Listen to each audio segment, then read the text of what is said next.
Let's go Booming Blade with the spear. There you are, Kenna. It's an 11. No. Does not hit. No, Kenna, no. No. Kenna, why? Kenna, why indeed? Kenna, we love you and we want you to be a good character. Kenna honestly looks so dejected right now. So we pick back up. The last time we were at the Sunless Citadel, the group had made a deal with a goblin after escaping a deal with a dragon. And after promising everything to everybody, you all allowed one goblin to leave, and then you decided to take a long rest. During that rest, a goblin shaman named Gretel came to you and made a deal that you would kill the hobgoblin usurper Dern, and you would not kill any goblins aligned with the tribe. The party approached from the north, ignored the Goblin Village, engaged in a battle, electrified the hell out of Dern with a witch's bolt, who died on the throne and quickly. A fight ensued with the other hobgoblins. Baliana was knocked down. Gretel dispatched one of the hobgoblins on her own, and the party dispatched the other two. Where we left off, Baliana, you were in bad shape. Mm-hmm. And where we will pick back up is after you've been stabilized and come to, let's say around a couple hours later. The party has been recuperating from that last battle. And everything has been rather silent since. Gretel was badly wounded in the last battle. So she stands looking at the party, and she finds the right moment to breach the subject. She says, if you want to find the Golthius tree, you will need to descend into the pit. Rest now. Descend with full strength.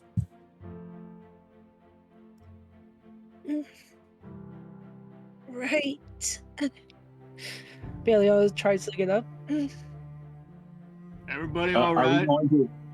Are we going to long rest then, or short rest? That's up to you and how much you trust these goblins.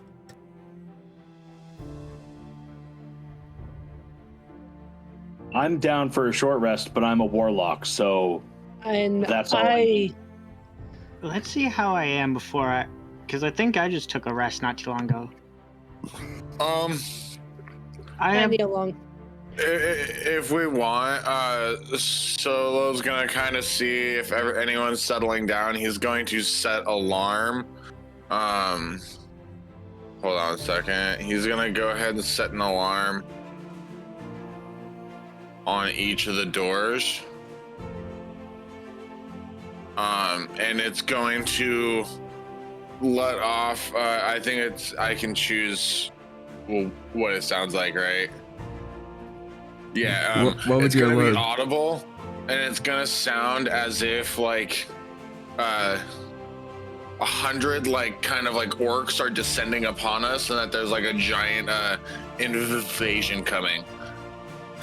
All right, I can take the watch because trance sleep. You don't really need to take a watch because we have That's true. alarms. I'm gonna actually, yeah, I'm gonna put one on this door, but I'm gonna also like, wait, hold on. It's a 20-foot cube. Okay, hold on a second. Let me pull out the cube. I'm gonna set the alarm right here, and then another one right here. All right. So, yeah. So the party is aware. Let me make sure that I'm correct. At the end of Durd's throne is a treasure chest. It looks like he used it as a footrest. Can I take a look? I'll assist you. Thank you. I'll help out too. So, what do you want to do with the treasure chest? Attempt to open it. Okay, it is locked.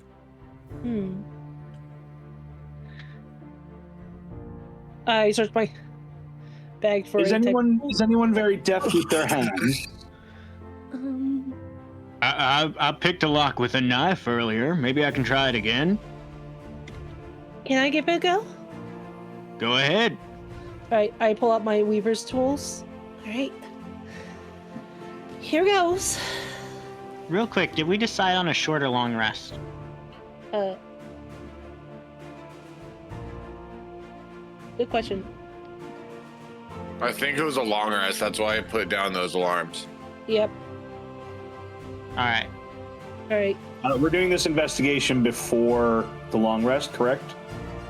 That makes, That makes sense. Alright, yeah. Mr. Darwin, if you had any more of those magic inspirations, it might be useful to help your friend here. Let me double check. I may have one left. I don't know. Do. And he's just thinking. But he's humming a song while he's doing it. GM, what role is that? Come on, work.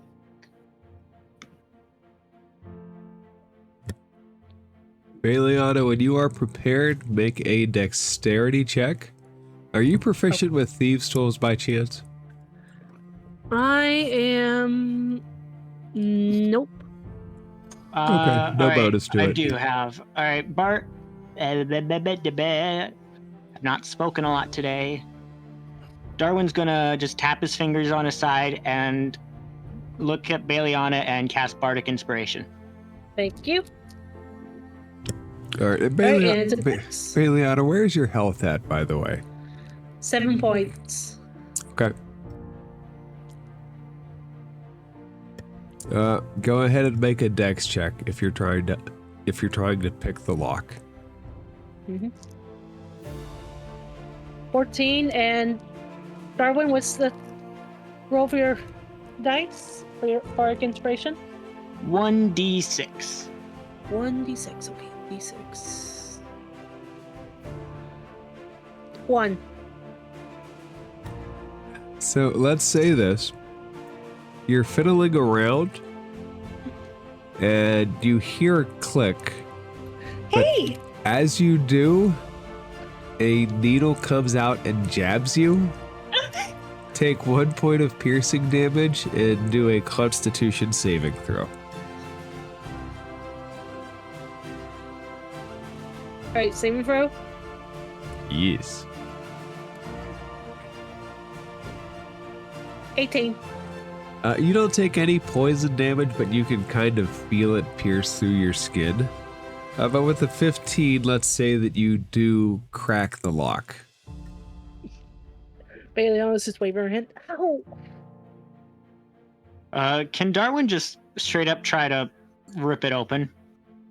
It's She did manage to unlocked. get it unlocked, so you can rip it open. Yeah, it's not locked anymore. Wait. Oh, wait, it's not locked. I thought okay, never mind. I thought No, it was she only triggered the cracked trap. open. She triggered like the the trap, lock but was cracked. she got the lock unlocked. All right, well then Darwin's just gonna gently open it up, not rip it open. You okay? Yeah, I just got pricked, that's all. All right. Darwin seems unsure about the prick because of everything they have experienced in this dungeon so far. It's just a little prick, that's all. I'm okay. Can Darwin roll something? What do you want to roll? He's not very good. No, he's kind of good. Can I go ahead and roll a medicine check? Yeah, if you want to try to figure out the nature of the poison or what might have happened. Yeah, I'm going to, and I have rolled a 14. It looks like a very mundane poison. It doesn't look like it would do a ton of damage. It's just kind of a deterrent. Darwin just kind of shrugs and then looks into the chest. Okay, you open the chest. It kind of creaks as you pull up on it. You see a gold ring. Looks like a signet ring from a noble. There is splint armor inside. There's some kind of crest in there as well. Also might belong to a noble. There's nothing else of note. Could I pick up the ring and investigate it?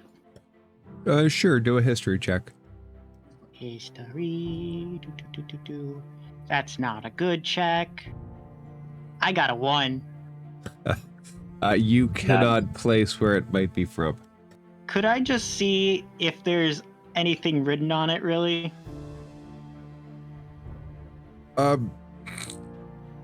There's nothing written on it. Aw. It's probably worth some gold if you were to sell it tailed. It's much more elaborate than the other ring that you found.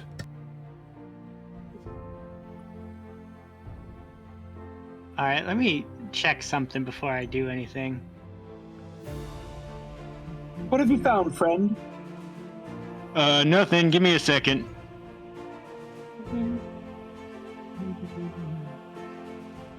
Darwin is going to pick up the ring and cast distort value on it. Okay. Are you gonna try to sell it? Eventually, but right now he's just gonna try to hide its worth from everybody else. Okay. Because the spell only lasts for like a minute. Okay. You cast a spell. What do you do with it? Do you like put it on your hand? Do you put it in a bag? Do you put it in a pocket? He just like he picks it up after, and before he opens his hand to show everybody, he casts the spell. And then he just holds it open like, man, this is a piece of junk. And he just kind of puts it in his pocket. Well, hold on, let me take a look. And Please? Darwin kind of has a look like, uh-oh. Well, let me see something about that spell real quick. So...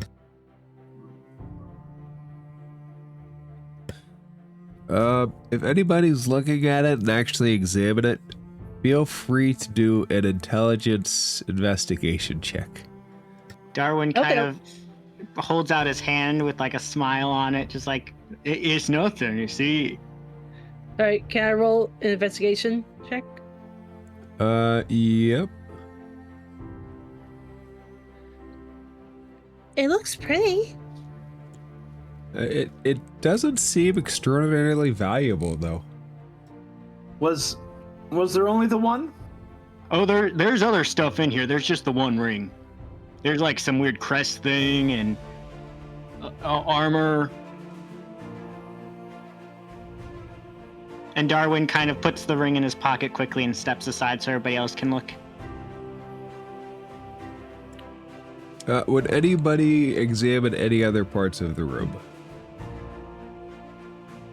Before we go to sleep. pit. So, Sorry, Do you Rhoda, ha- you can go ahead and go first if you want. I mean, Kenna. No, I was just gonna say that I would examine the rest of the stuff around Dern. The chest is nice and all, but there might be other things in that barrel beside him or sitting on the throne. There's no sense in not giving the room a good once over before we go to sleep. That is a good point. What do you do with the pot next to him? Does it look like it's sealed? No, it's a little plant inside it. Do I recognize the plant? I'm gonna put you by the plant. Roll a nature check.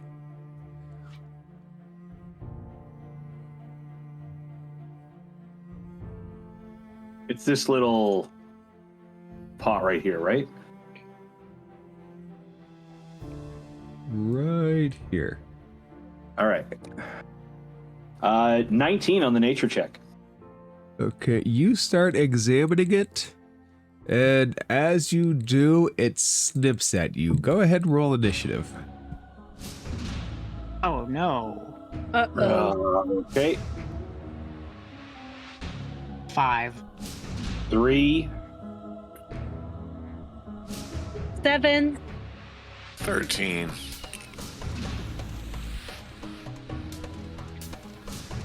Wait, 3 for Keta. Baliana, what'd you get? 7. 7. Solo got 13. 13. And Darwin, you got 5. Yep.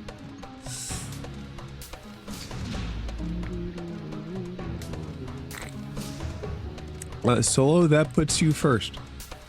You see this little twig blight pop up and try to bite Keta. Can I'm gonna run up.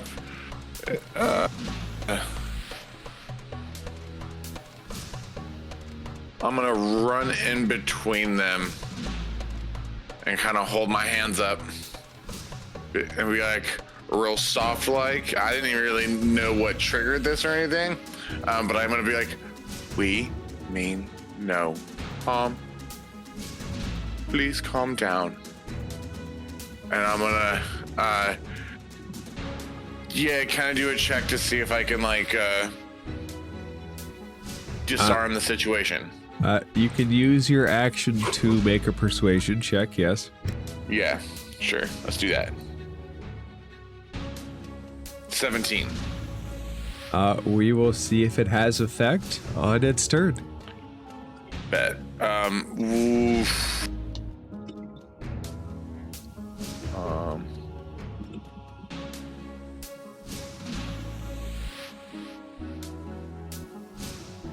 Is there any chance that I could ready an action as a bonus action?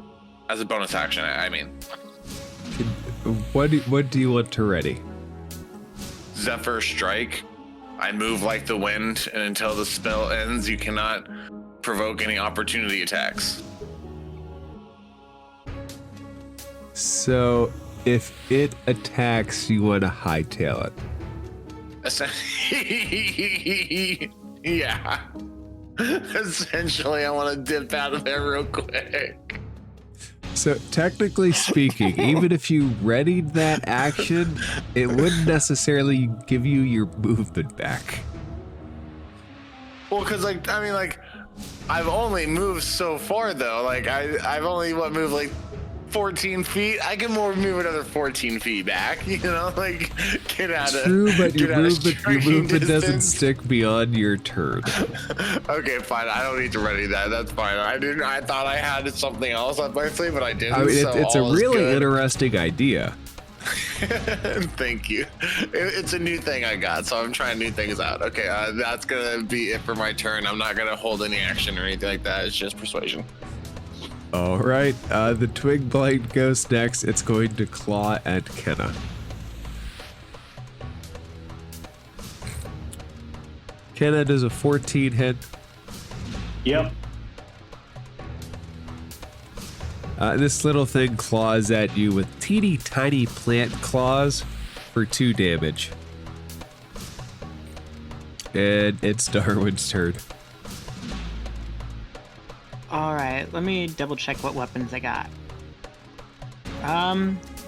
Darwin's just gonna simply try to shoot it with his longbow. All right. Also, real quick, what do I put in my inventory for the ring I got? Signet ring. All right.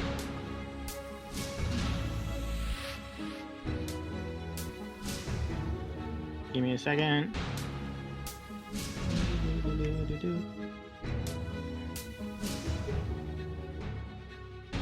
All right, added that. And does a 9 hit? 9 does not hit. Okay. Darwin Does Darwin even? Yeah, Darwin attempts. So Darwin goes to shoot, and it probably just drops to his foot, and he just looks at it confused.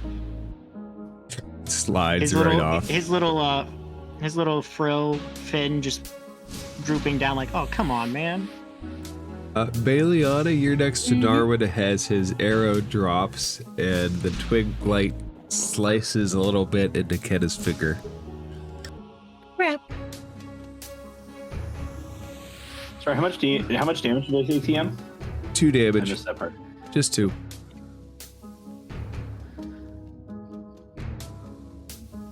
Let me see.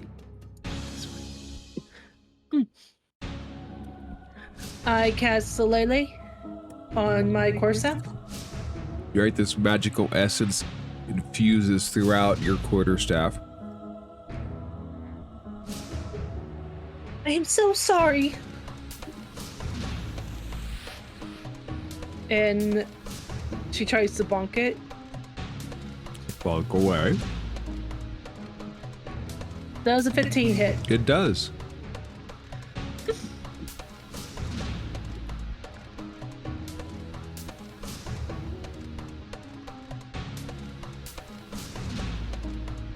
And damage is 16. You bonk it to death as it welts under your blow. And I am so sorry, little one. Gretel steps forward, holding her wound from the hobgoblin, and she says, "Root of the tree. Those are Balak's minions. Do not reason with them. They are evil." I still feel bad for killing the poor. Darwin just kind of picks it up and looks at it. I never seen nothing like this before. He's just kind of holding it by the shoulder, twisting his hand around, just examining it. Gretel tells you that those are the true seeds of the Gulthius tree.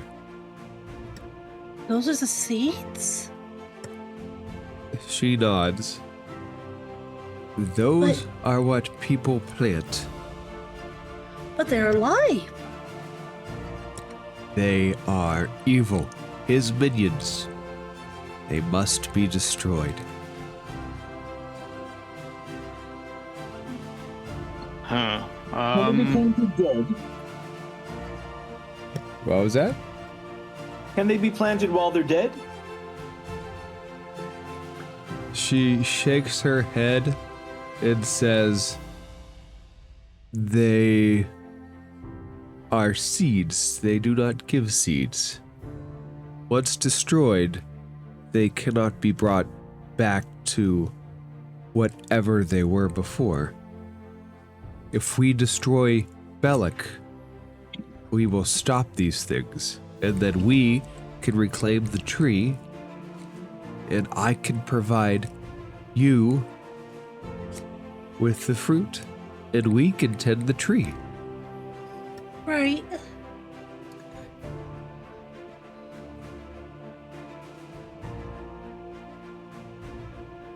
And Solo, to answer your earlier question, the darkness in that pit descends down further than you can see. But there are vines that climb down into it, and Gretel tells you that that is the path forward towards the tree.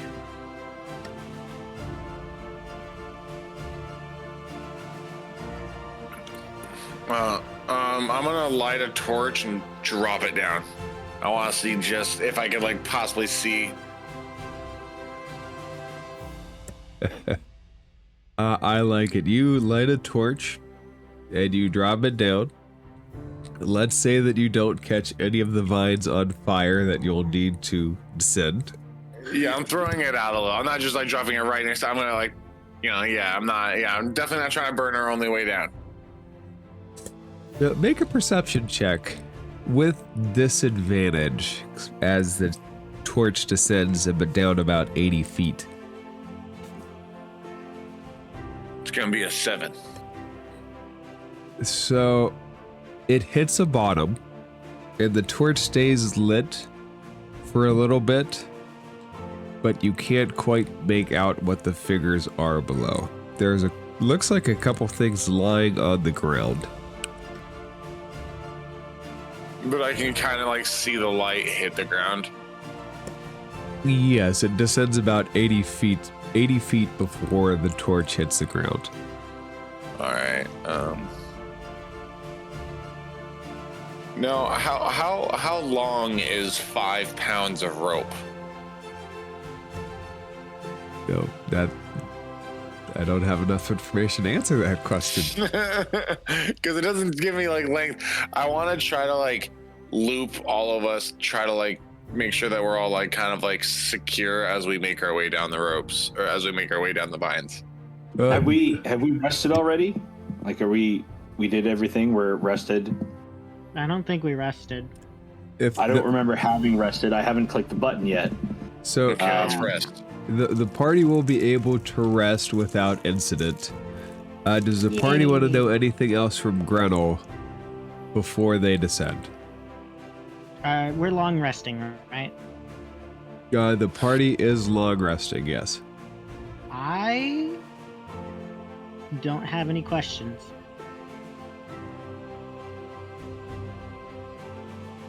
All right, None so for me. But I do want to keep the little guy. You I mean the need more corpse? information. Yes, I want to keep him. Okay, add a free twig blight corpse to your inventory, I guess. All right, give me a second. Bring blight corpse. Goes alongside the pet mouse and the engraved ring. You are becoming a collector of things. Yep. And not necessarily things normal people would have. No, trust me, adventurers in D&D are not normal people. No, we are not. So, typically you have like 50 feet of rope as a base. Okay. So yeah, I don't want to I just want to try to make sure that we're almost tied together where if one person falls, then there's other people to hold them up as well. If one falls, we all fall together. I like Essentially, this. yeah. Mhm. We are stronger together. I have a question. Actually, I've got an idea. Before we go down, I want to do something. And then Darwin just kind of takes right back out the corpse and chucks it down the hole. Can we find out how deep it is by that? Yeah, it's about 80 feet down. Alrighty. Does it sound like there's water at the bottom or anything? No.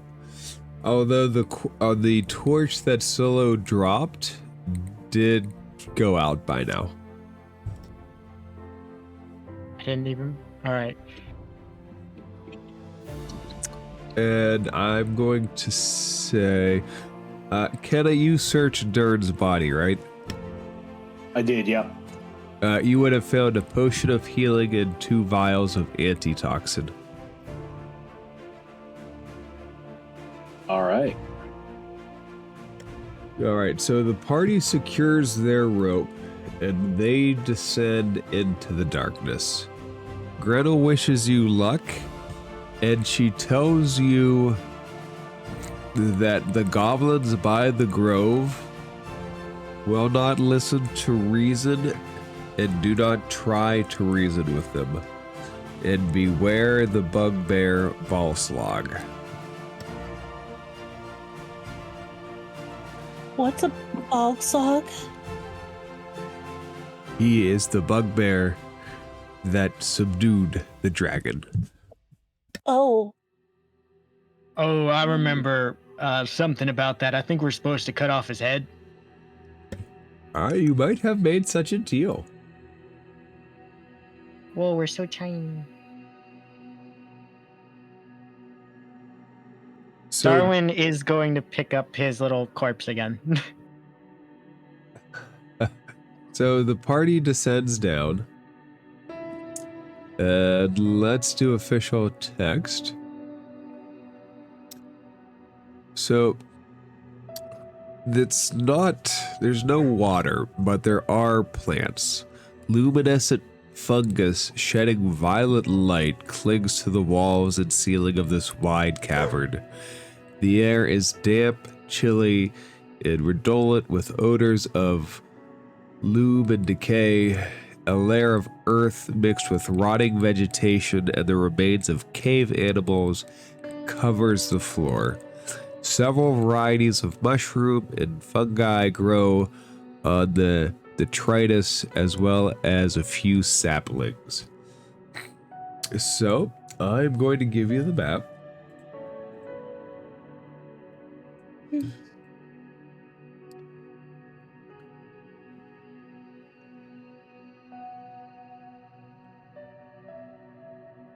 And the party can drop down.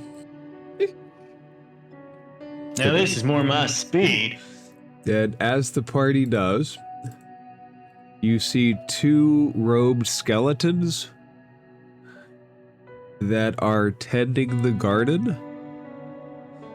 As the last person hits the floor, we will roll initiative again. Oh, Wait, man, did we do a short rest? We did a long rest. We did Okay, a we long did rest. a long rest.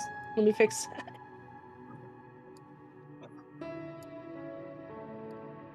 A 7 for initiative, more than normal. Hey. 11. And I got a 12.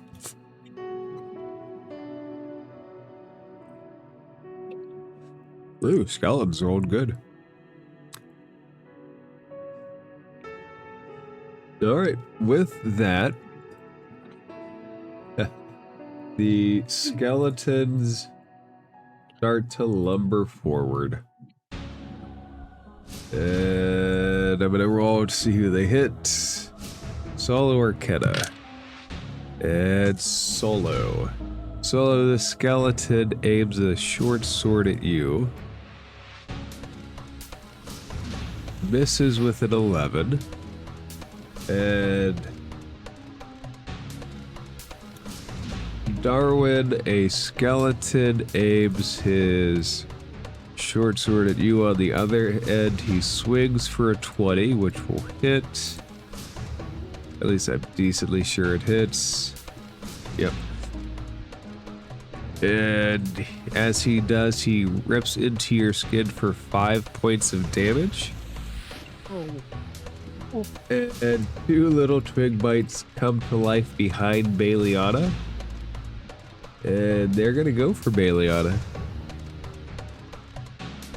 So Bailiana, the plants attack. 20 to hit. 20 hits. Take 4 points of damage from the first one. Oh! And the second one will hit with a 17. Yep, that hits. For 3 points of damage. Let go of my hair! The plants are just kind of hitting you with the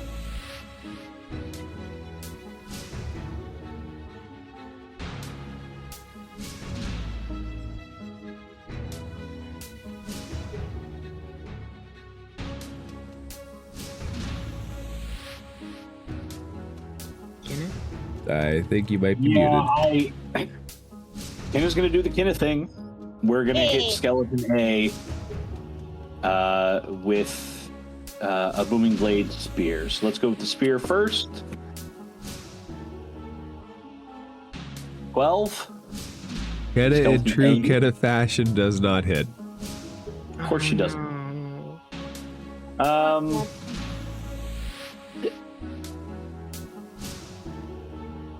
Kenna, you're killing me here. You're killing me. You're killing me, Smalls. Yeah. You know what? That's it. That'll be it. Alright, the skeleton growls at you. If as if it had air coming up from lungs. And Baliana, you have 2 plants attacking you. I cast Lily again and try swing my Quarterstaff at them. At one of them. Let me go! Okay. That certainly hits A or B. B. Okay, how much damage are we talking? Let's see. We got 15. Alright, you knock it out as you hit it. It hangs on your staff for a second and then goes off like a baseball.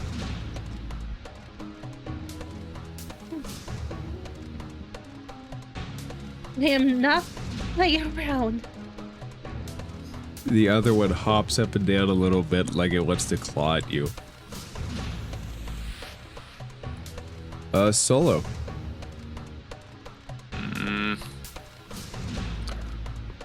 Solo is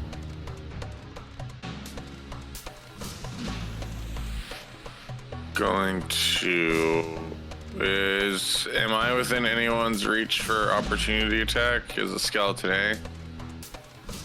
If Skeleton A leaves your range, you're in free hit with opportunity attack, yes. So okay, he can hit me then. Alright, bet. I'm gonna go ahead and take my daggers. And I'm gonna, so with these I could technically make 2 attacks with my dagger, right? Because of the Nick property. I think technically you're still supposed to have 2 daggers to use that. Okay. What the Nick property does, it combines both of your attacks with both hands into a single action and leaves your bonus action free for you to use for other stuff. Okay. Okay, well, I'm gonna, go ahead and attack Skeleton A with my dagger.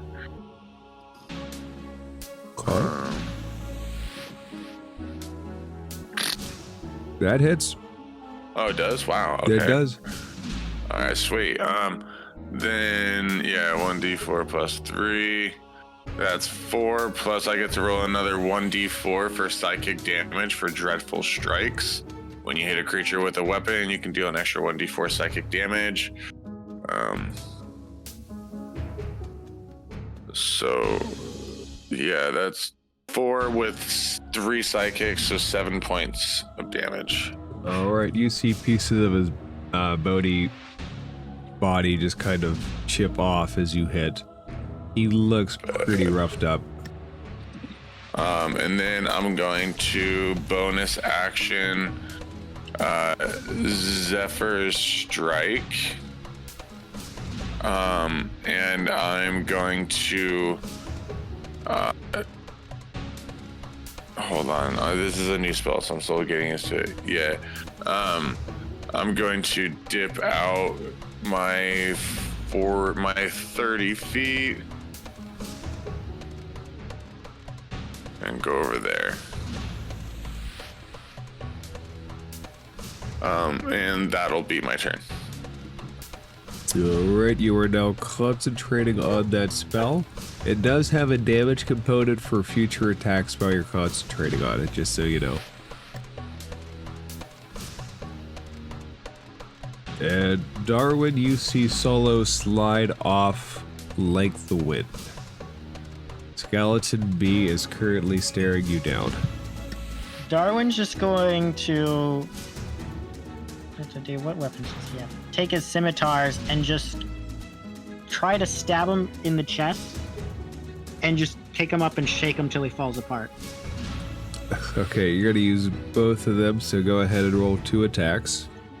First one is 20. First one will hit. Go ahead and roll the second attack. Is a 12. That one misses, so your main attack hit, roll damage once.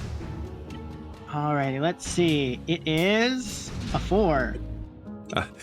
You can certainly slide the blade in. You're not getting much shaking out of it, though. Oh no. Now I'm just standing there awkwardly with my sword and a skeleton. Your sword is thrust in a skeleton, and you are looking at undead hollow eyes. And Darwin, anything else? Let me check. Bonus action. Darwin's just gonna bite its neck and try to rip off its head with So- hungry jaws. Alright, go ahead and make an attack. Alrighty. That is a 5. You cannot, you're not like a dog with a bone. You do not connect. And I just wasted that. Anyway, end of my turn. Alright. So we'll start with Skeleton B, who will see if he can stick his sword in you so you can be twinsies, Oh no. which he cannot. Skeleton A, with Kenna only being there, will swing at Kenna again for a 14 to hit. Yep, that hits. And Kenna, you're gonna take 9 points of piercing damage as she finds flesh. Damn. Oh, And the Twig Blight will claw at Baliana again. And this thing's almost yapping like a little tiny dog as it comes into you, but it misses with a natural 1. Meaning, Kenna, you have a chance now to redeem your spear. I hope so. Just in case it shows up in numbers DM. I had 8 temporary HP because when we leveled up, I got False Life as a racial spell, and cast that on myself at the start of every day. Alright, that sounds good. False life is not as good as real life, but I'm taking it one step at a time. And in Second Life, I am going to bring glory to the Sky Spear if it kills me. The skeleton nods at you when it says it as it kills you. oh, Fuck. You cannot. No. The skeleton keeps No. nodding.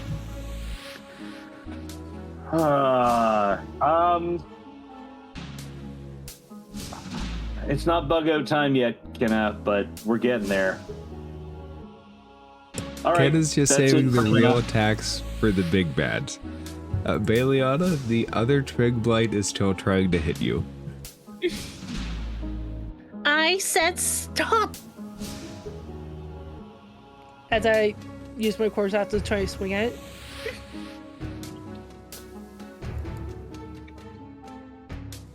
That's a 21 hit. It does. Twig Blights are definitely hittable.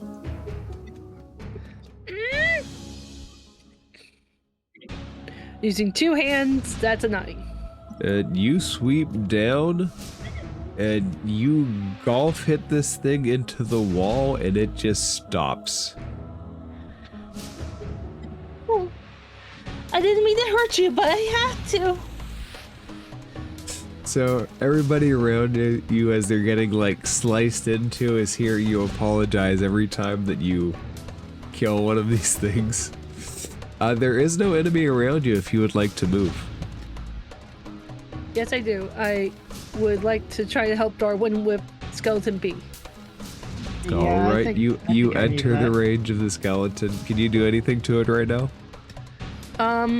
Since that was my action, not at the moment.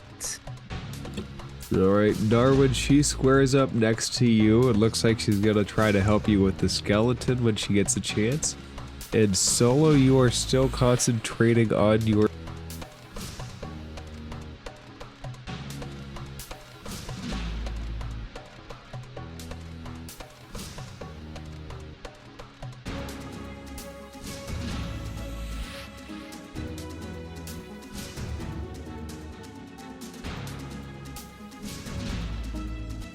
I think you might be muted, hippie. Sorry about that. And Solo's gonna survey the field. He's gonna knock an arrow, and then he's going to shoot at Skeleton A. Okay, so you are aware that you can give yourself advantage.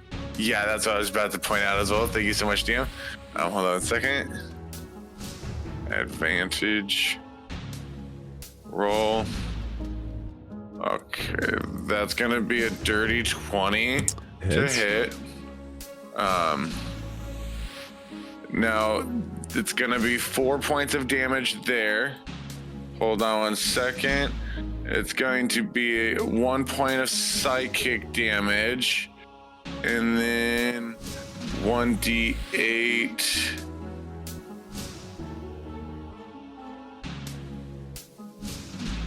So yeah, so 7, 8, 16 points of overall damage.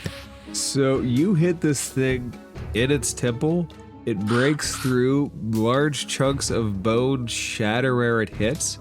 It comes out the other side with such force that the entire body is pulled and slams against the wall, and it falls lifeless.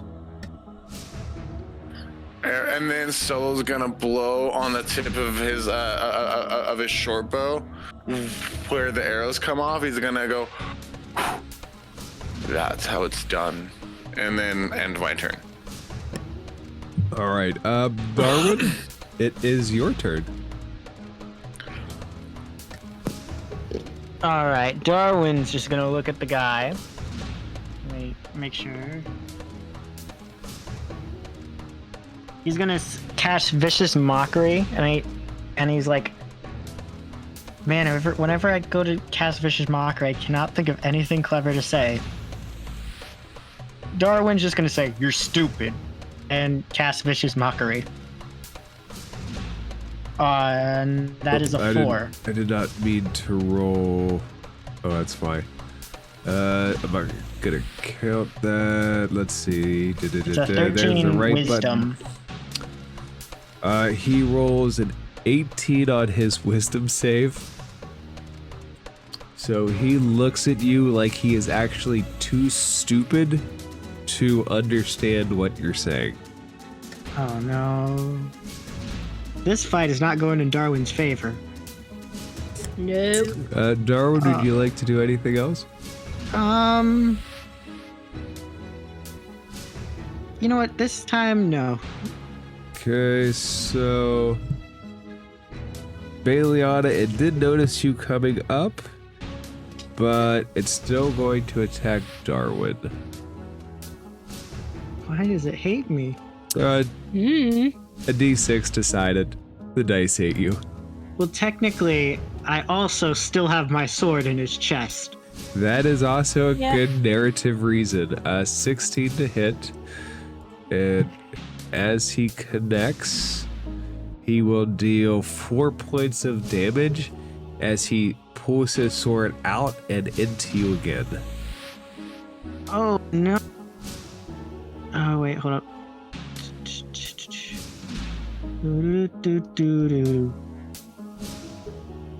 Darwin is starting to look very angry at this guy. And Kenna, you are aware of this as it becomes your turn. This skeleton is tearing into Darwin a good bit. How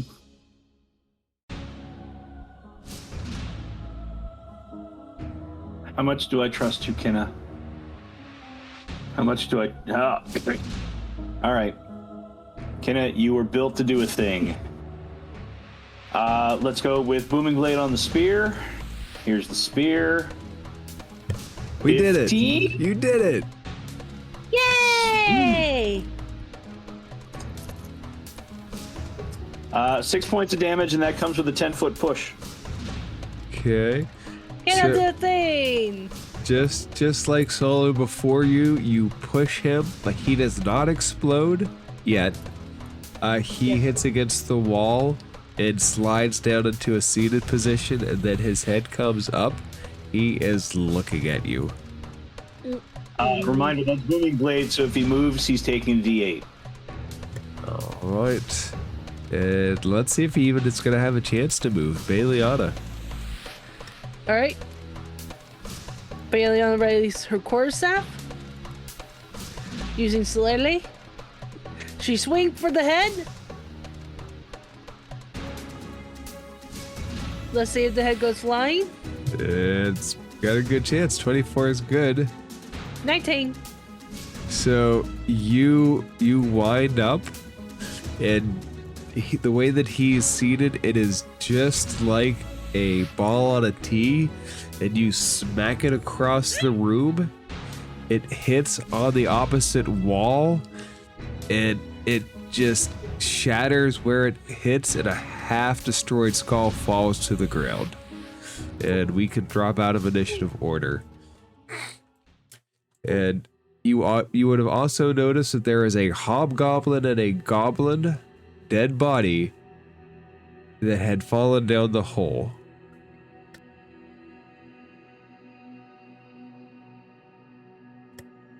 And How was that, Kenna? Solo, actually, I think it might have, no, it was Darwin. Darwin, the dead goblin, is the goblin that you spared that went and talked to Dern. He somehow managed to get dropped down this hole. Well, that ain't good. Darwin just kind of goes over to him and then looks at him and just like gently closes his eyes if they're open. You can close his eyes for his eternal sleep. And then he just turns around and walks off like, we should probably keep going. And his fins a bit drooped down and like he's sad. But he's acting tough. Okay, so there... Kenna, what? Oh, sorry. No, I'm just going to tell you that there is a passage that leads to the north, a door to the south, and a door to the east.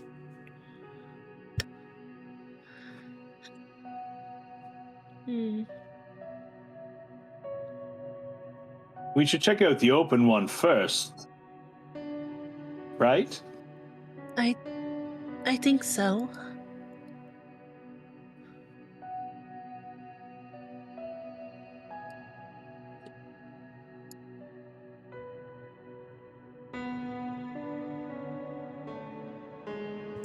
Does the party head that way? Mm-hmm. Yep. Okay, who's the luckiest of the group? Not Kenna. I want to say Darwin's pretty lucky. But All right, Darwin, roll me a custom D20 then. okay. What? D20? Custom D20 on your character sheet on the bottom left-hand side. There are Alrighty. custom rolls. It is a 15. Which is high enough to have an effect. You can... Uh-oh. You can explore the north if you'd like. Alrighty. Just be careful, Darwin. Will do.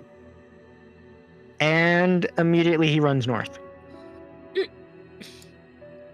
How's that being careful? All right, I mean, official. for Darwin, it's par for the course. And Darwin freezes once he gets through the doorway. Official text. The floor of this rough cavern is stained and smells of blood and animal musk. Light from glowing fungus reveals the eastern niche, which holds a pallet of matted furs, a wide wooden board on which a variety of weapons are affixed, and a great cloak of patchy black fur hung on a slender pole. To the edge of the niche, there are two large nests made of hair, dry fungus, and refuse.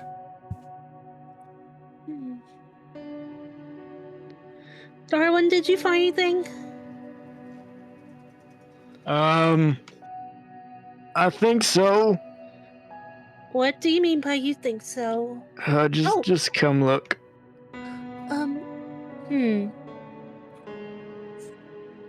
Let me take a better look at these nests. May I roll a nature check? Yeah, roll a nature or survival check, your choice. Survival. Can I do investigation to see if there's a nest besides like armor or anything? Yeah. 24. So they look like little beds for rats, but the rats Yeah, and don't I- seem to be present. Rolled a 2. These are rats. These look like rat nests. As you say that, Darwin's laying down in one. Darwin, get out of there. They're good What? fleas. I don't have fur. Fleas can get on scales. Oh, okay. Bailiana with a 24 as well. You're catching traces of something bigger, something more monstrous that doesn't seem to be present right now. Everyone, please, let's stay close. I think there's something Yes, else ma'am. here. Hearing, I think there's something else here. Can I go into stealth? You can, and from where you're standing, you can get a glimpse of the weapons on the weapon rack.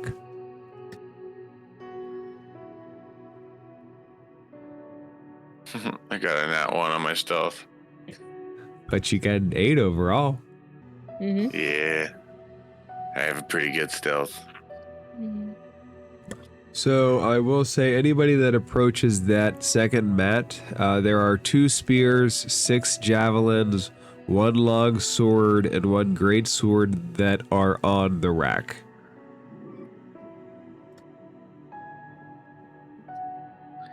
Can I roll a self for going up here? To the very north cave. Yep. I'll be right back. I'm just gonna check it out.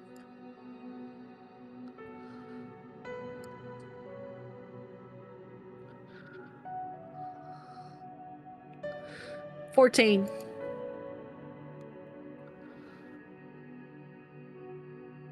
Up to here.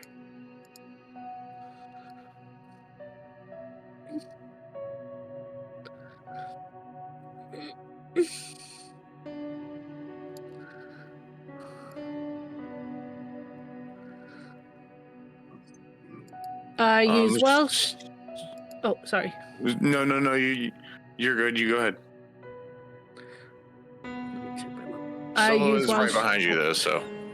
Right. I turn into a small mouse.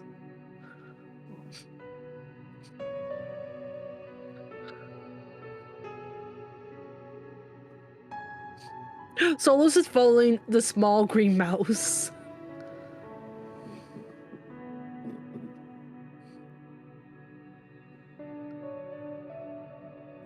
So how far down the rabbit hole are you going to go? Why can't I do the radar thingy? It looks like it connects to a long maze of tunnels, which would be very easy to get lost in, but it looks like it leads away from the path that Gretel told you to take. I let out several squeaks for Solo to come over.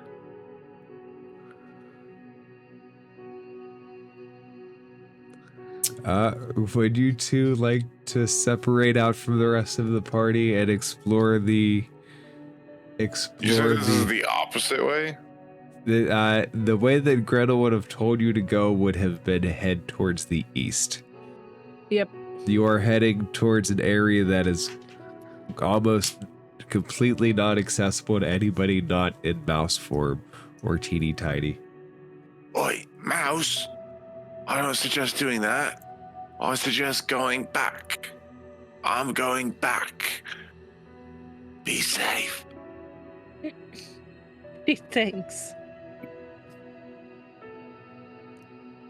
Bailiana, would you like to return, or would you like to continue to the point in the video game that starts flashing out of boundaries? I return back. I'm not. I'll let you explore there, but it'll be like a long series of survival checks to see if you get lost or not for how long. That's true. But when I Just return back, down I'm that still a mouse. Darwin, what's the name of your pet mouse? Let me check real quick. I don't remember off the top of my head, but I wrote it down. I think it's something stupid but adorable. Like, for flavor, in my mind, your little pet mouse pops out and looks across the floor at Mouse Bailiana. All right, give me a second. Gerald. Gerald. Gerald is interested in the other mouse. And Darwin just kind of knowing who the other mouse is, just kind of gently pushes Gerald back in the bag. Like a one thumb push down on its head, like gently. I imagine like his pointer finger just like, nope. All right. Would the party like to do anything else?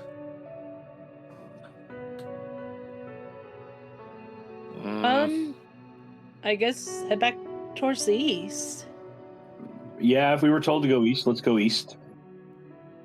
Darwin at this point, he's just following everybody, so where am I? Put tab.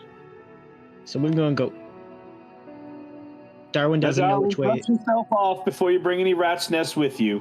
Okay, so Darwin doesn't know which way is east. I feel like Kenneth's got a pretty good sense of direction.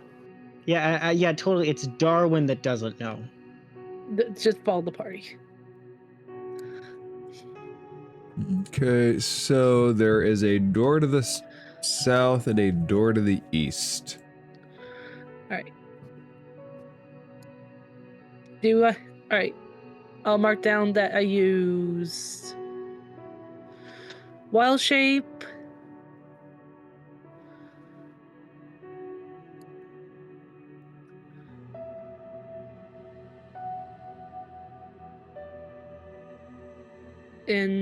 I'll say in the form for a little bit more.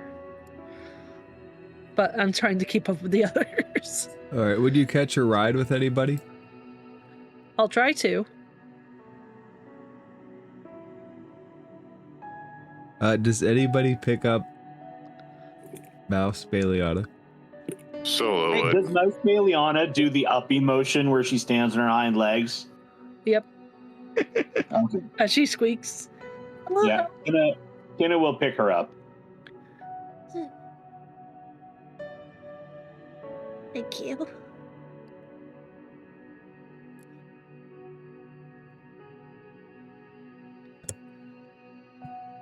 Alright, so Bailiana, you're being carried. Alright, which door do we enter? Unless somebody feels really strongly about clearing the south door, we may as well just go east. Darwin is just gonna burst through the east door.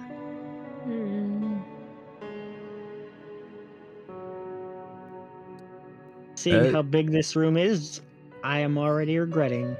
As you burst through the east door, 2 rows of dragon-carved marble columns march the length of the hall, most completely covered in luminescent fungus.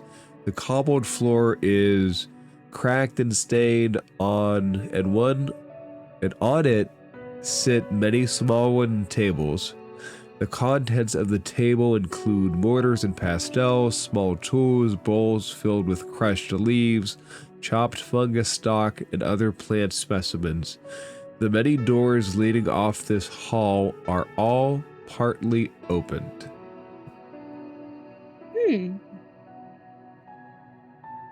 Do we hear anybody moving about in here? 1 perception check, please.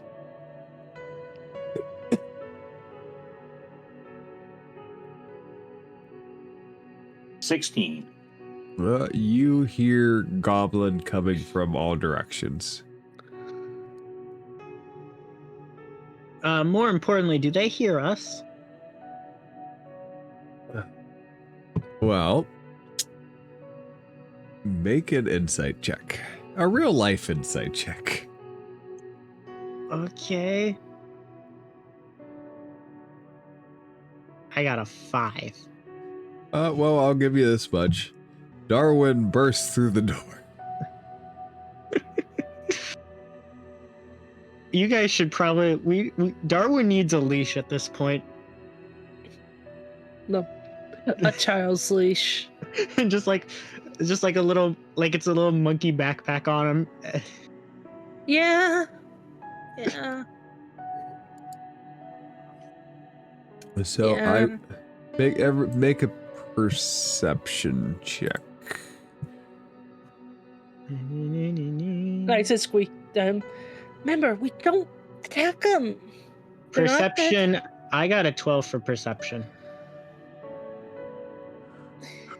Everybody make a perception check. You want me to make mine again? What you get? 16. 9. Yeah, make another one.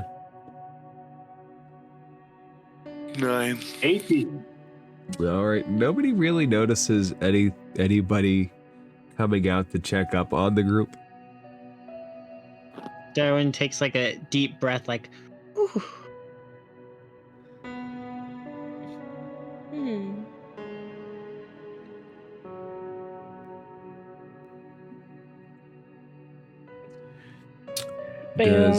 Does anybody try to go forward? Bailey, curious as she climbs down from Kenna. As she looks around for any traps. Do you want to scout it out a little for us, mousy friend? She nodded.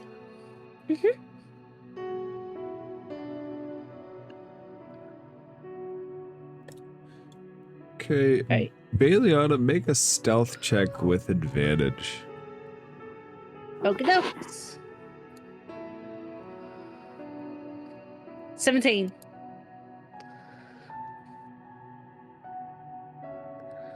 I am marching down to here.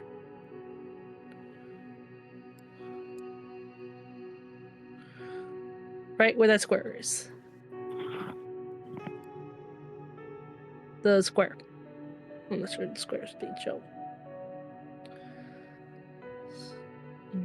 P. How do I?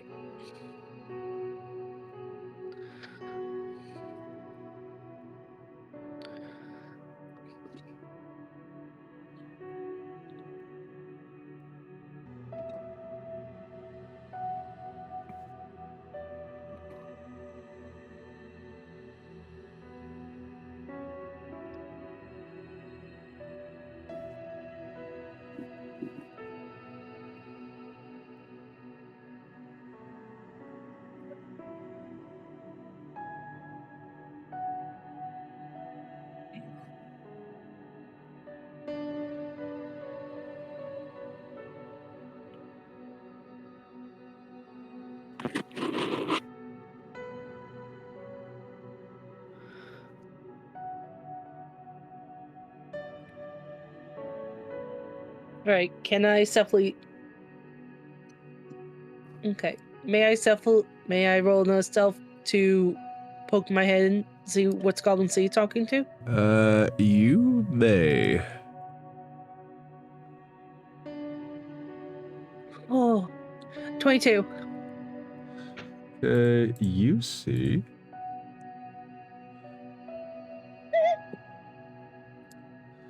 that there are a couple of goblins who look not really combat ready and a rat sitting on a table.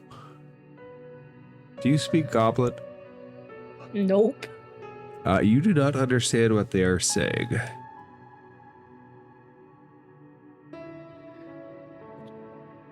I tried to hurry back to the others to know about Goblin B. Little mouse feet just scurrying along.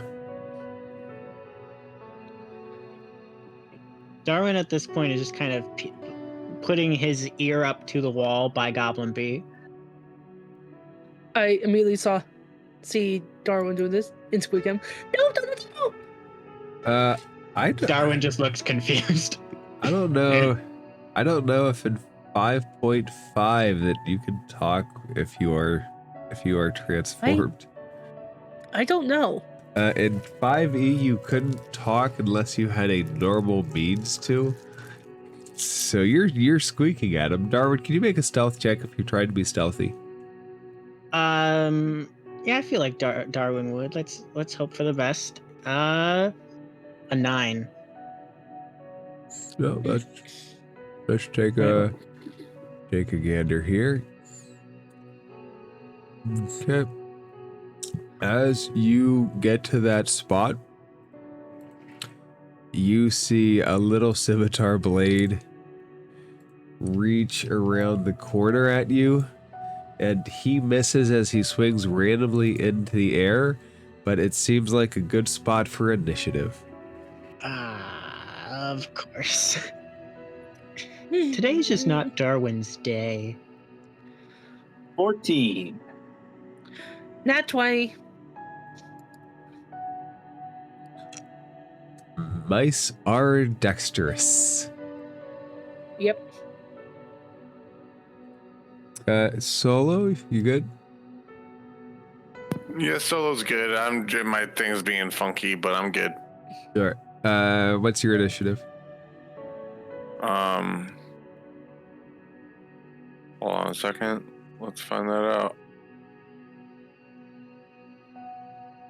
Not very high. 7.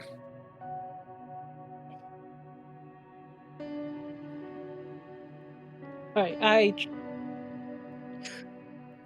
Alright, for my action, I transform back into myself and try to speak to him. Whoa, we're not gonna hurt you. We're not here. We're not enemies. We got permission from Brilla? Make Yes. make a persuasion check with advantage. Please. We're not here to hurt anyone here. Now they're 20. You see the sword does lower. He still looks very much on edge. Please, we're not here to hurt you.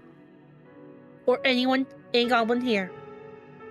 We're just here to help. We're here for the tree. And we're here to stop that bugbear. Okay? When you say you're here for the tree, he looks at you debatingly.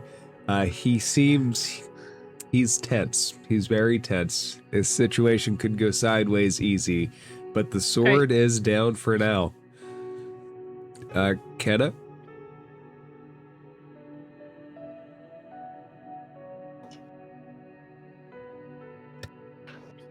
We don't know if there's anybody else in that room with him, right? From your vantage point, you don't know yet.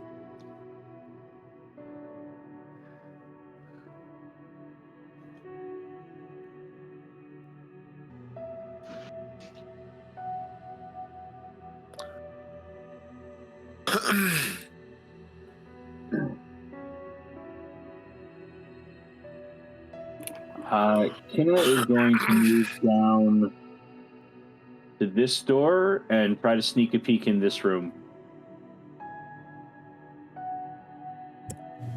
When you say sneak a peek, do you want to use a stealth action? No. You see two smaller goblins, not of fighting breed, not of fighting stock. Kenna's going to look back over at Bailiana with kind of an arched eyebrow. We were told not to trust anyone down here. We were also told, don't harm any goblin.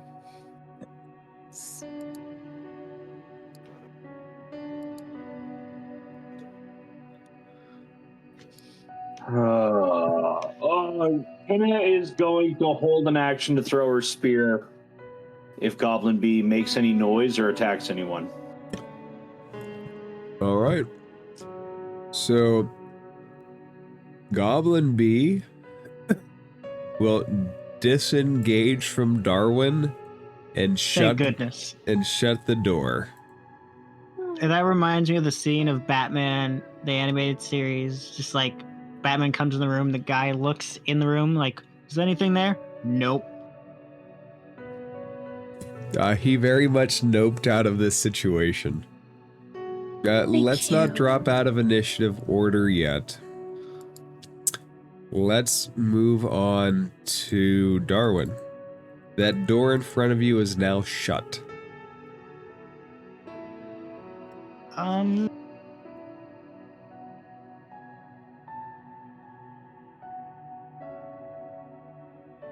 Let me think. Can Darwin stealth to this door right here? 5, 10. Yeah, it's about 30 feet of movement. You can use the stealth action to see if you can go undetected. Oh, that's not good. 8? Okay, you move rather clunkily. It's hard to tell if anyone detected you or not. You see 2 smaller goblins in the room doing something. Darwin just is going to very carefully close the door if he can. You reach in like... The door just creaks the entire way.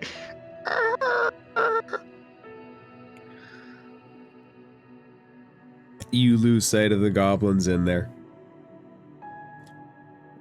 Don't worry, guys. I think I'm being quiet. He says in a voice that is an attempt to be a whisper.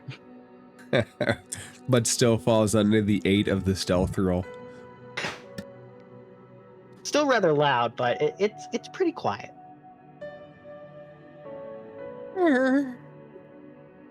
Solo, you are the farthest out of the room.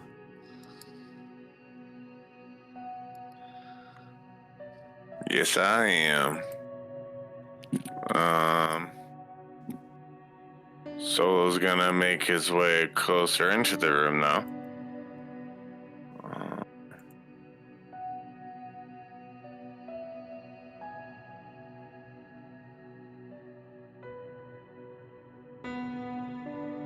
Solo just kind of strolls in and he kicks a rock, and you see a rock kind of like bounce past you, Bailiana. He's gonna look at you and he's eating one of his rations. He goes, "So, anything interesting in here?" And that's gonna be his turn. All right, and Darwin's gonna rather before that. Darwin's gonna rather loudly just go shh. Darwin. And Kenna, I will say this: the ones that you looked in on, it looks like they're mashing grapes for wine, and you get a fermented, sweet wine smell. So they are doing various tasks down here. They've noticed you though, and they've kind of stepped to their various corners, probably afraid. And Bailiana. That's fine.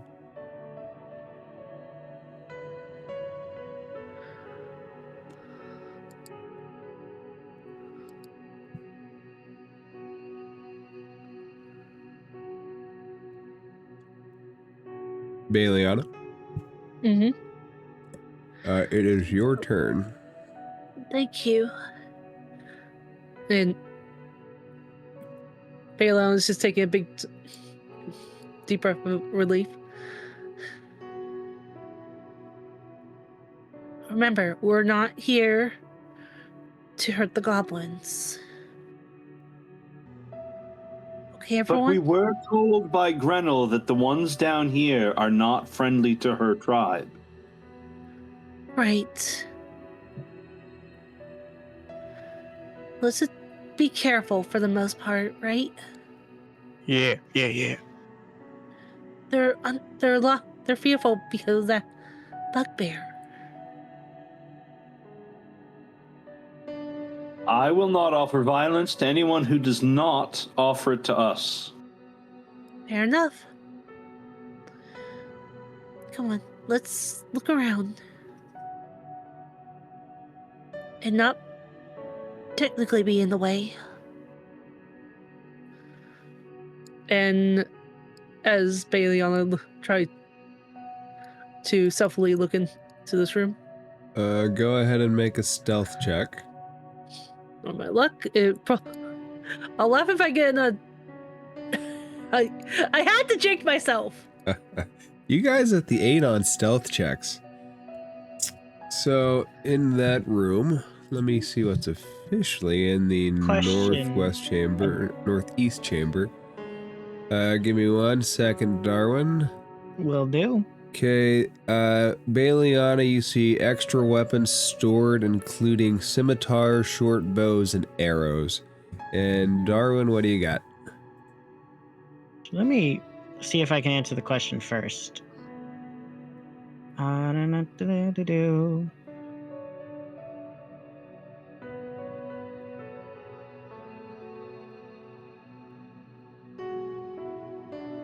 don't think I can, but I want to check. Can I possibly use bardic inspiration on myself?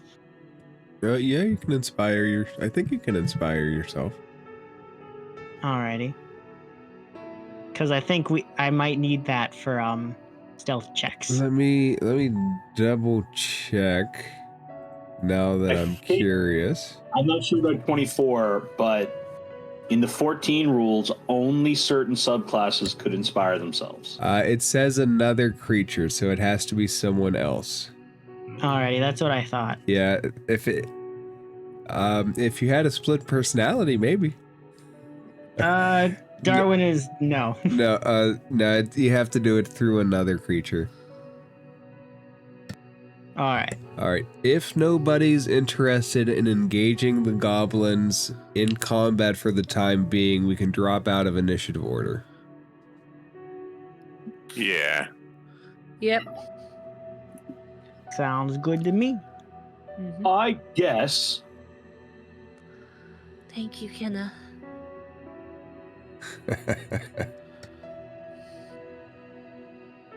So, what's the plan here, folks? Let's just look around for a minute. And just try to not be terrifying to these goblins. Well, I'm a lizard, so I'll try my best. Oh, I know what is what's a good idea. And Darwin just starts repeatedly chanting to himself in Goblin, "I am not a threat. I am not a threat. I am not a threat." Bailiana, he is standing behind you chanting something that you have no idea what he's saying. Yep. And that room in front of you is empty except for a cave in the back wall that leads to some kind of tunnel. Hey guys, look what I found. Ooh, what's in here? Carefully, Bailion starts walking towards the tunnel. Darwin, not so carefully, is following behind.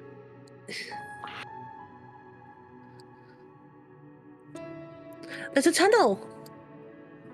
Ooh. So Right. it has a long stretch that leads down looks like a natural, just kind of cavern that recesses. It goes down southwest. It looks like there are several places on it that have caves that go off of it.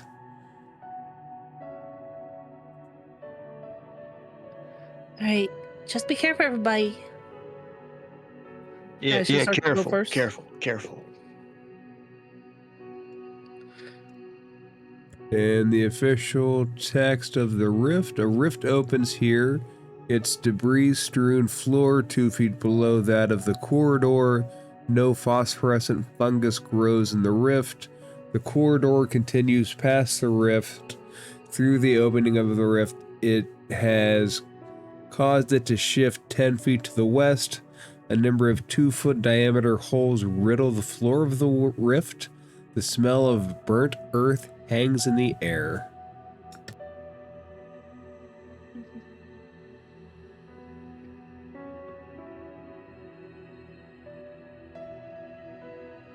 So Darwin is following behind, but he is kind of scratching the wall as they walk, just like running his hand along it. As your hand comes across, it's very rough, jagged in places. It's hard to say what could have caused this kind of rift. You think there was an earthquake or something? Could be. It was probably struck by the sky spear. It does Well, it's look like definitely- it could have been like a spear line through.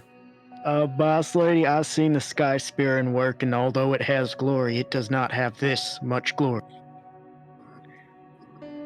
Well, That's because my luck has been horrible ever since we started this adventure. it's gonna be okay, Kenna. Maybe your luck will turn around. Yeah, I'm as, sure it will. I'm sure it will be great. as the group passes the center hallway, it looks like it connects back to the garden room, which you all came through. As the group goes to the next corridor, it looks like that joints off to somewhere else. And there is some kind of light emanating from the last area. The part that you're at looks like whatever forced this broke off the original part of the room and forced it. The hallway that you are going through, it looks like it used to be a part of the complex, and this split it. And the end looks like a continuation of the rift. It looks like I once heard of a tale of a spell, or maybe I've seen it. I don't remember. Eldritch Blast.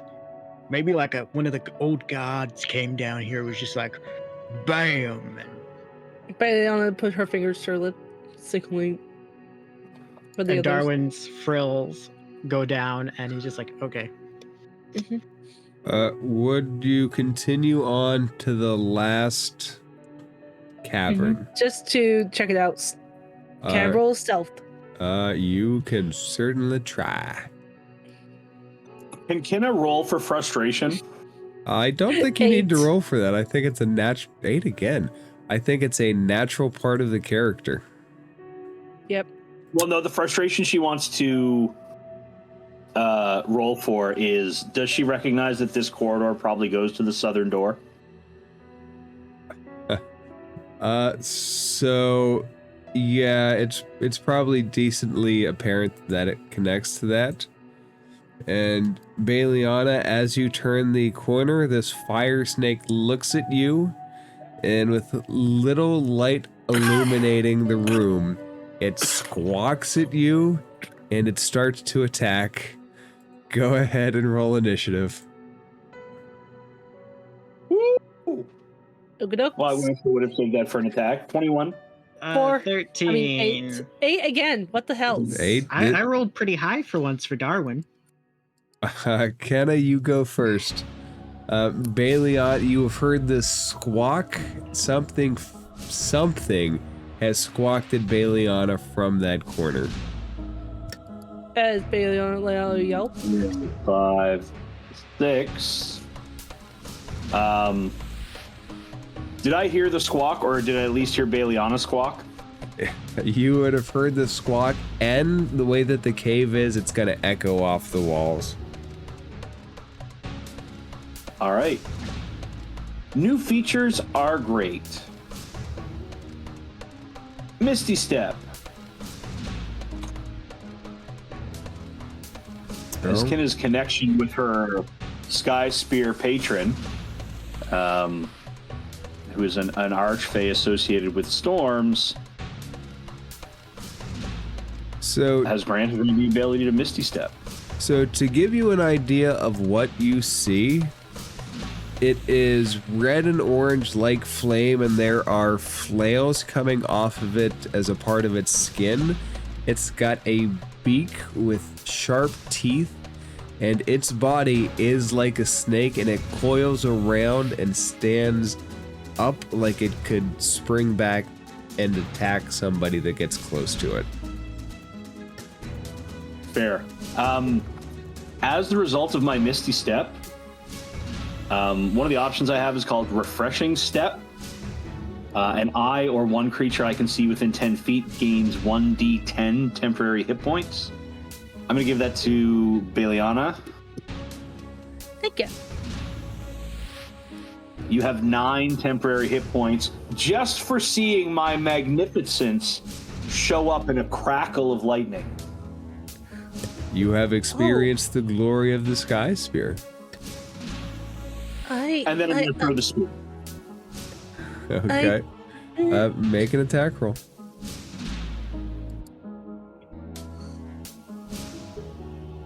Before Baliana could finish, Nine. she said the miracle boy. 9, correct. Does not hit. 9 German, no.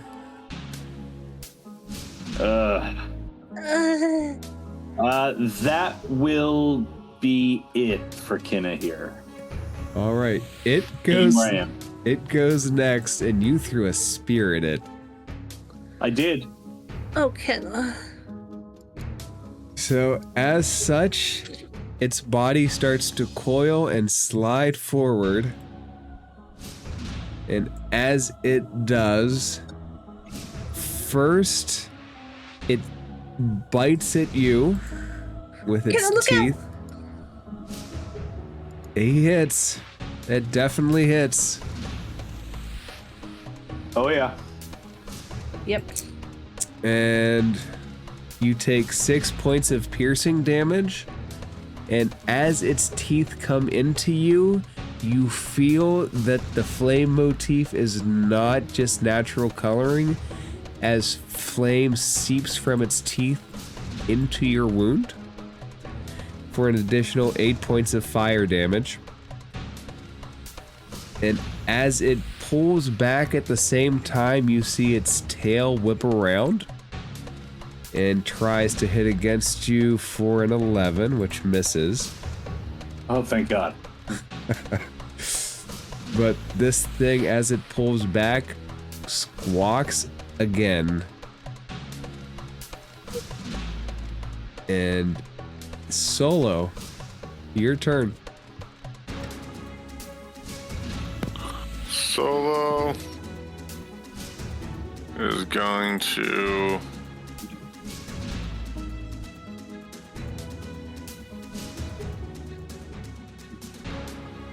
run up here.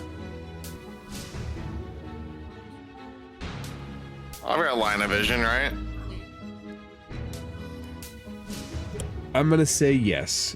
You can just see that as that tail comes around, its head is bobbing in and out of your vision. Let's give it to you. You're the best, DM. Thank you so much. Yeah. How does it look from what I can see? Does it look like it's still doing pretty healthy? It hasn't been hit yet to your witness, and as it weaves in and out, it has this flame motif where it's not tendrils, but its flares look like flames wisping in and out, even though they're not. It looks hot. Okay. I am going to draw an arrow. I'm gonna knock it, and I'm gonna whisper something into the feathers as it kind of like lights up along the staff and cast Hunter's Mark. And try to do some damage to this thing. Hold on 1 second. You can cast it twice without expending a spell slot. Okay, so oh yeah, and then I'm gonna try to shoot it with my long, short bow.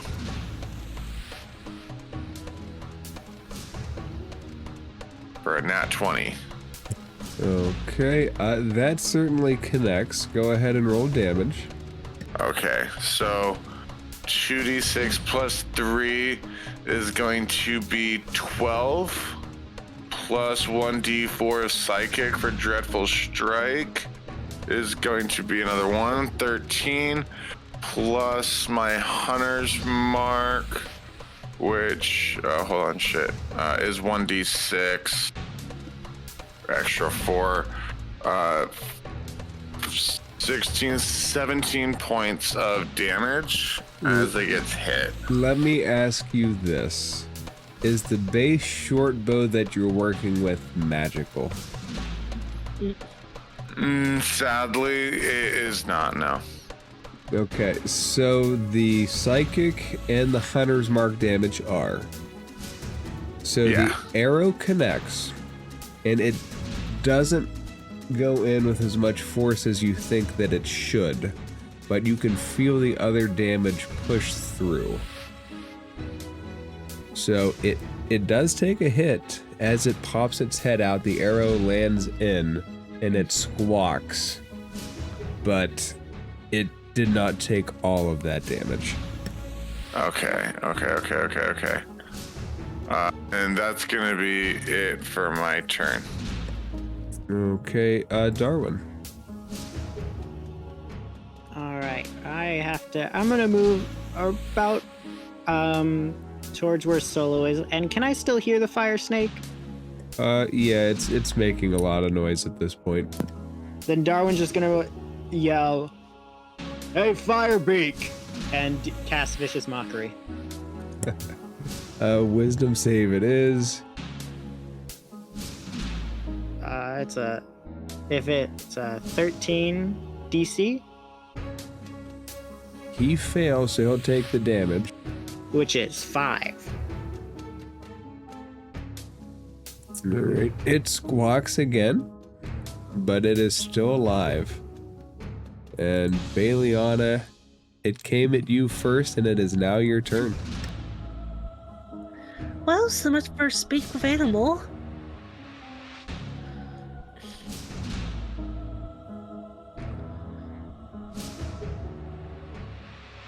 Let me see.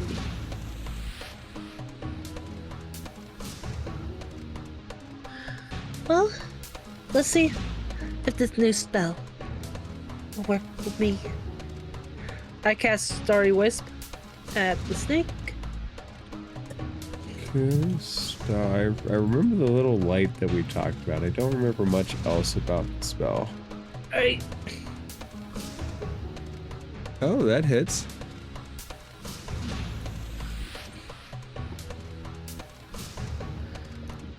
Radiant damage 4. Okay, which is not enough. Your little wispy light goes out and stings against it, but it does not kill it. And is there a secondary effect to the starry wisp? Alright, cantrip. Alright, let's see. Okay, is it a Damage until- cantrip? Then probably not. It was a light at the creature or object. Okay, so it emits a dim light. So on top of being a ball of kind of radiant fire, it now has this little radiant light that goes in it. But Kenna, unless Baliana, did you want to move or do anything else? Let me see. I am not sure because that's a cantrip. I cast my bonus action for a spell. Yeah, you could cast a slotted bonus spell slot. Right, I cast Healing Word to Kenna. Okay, not 10 bad. points of healing. You're gonna be alright, Kenna. And I end my turn. Kenna, you versus Fire Snake. Let's go Booming Blade with the spear. There you are, Kenna. It's an 11. No, does not hit. No, Kenna, no! No. Kenna, why? Kenna, why indeed? Kenna, we love you and we want you to be a good character. Kenna honestly looks so dejected right now. I just Baliana, imagine you're- Kenna just has like their arms down at their sides, their mouth is hung open, and they just have like this most unenthusiastic look on their face.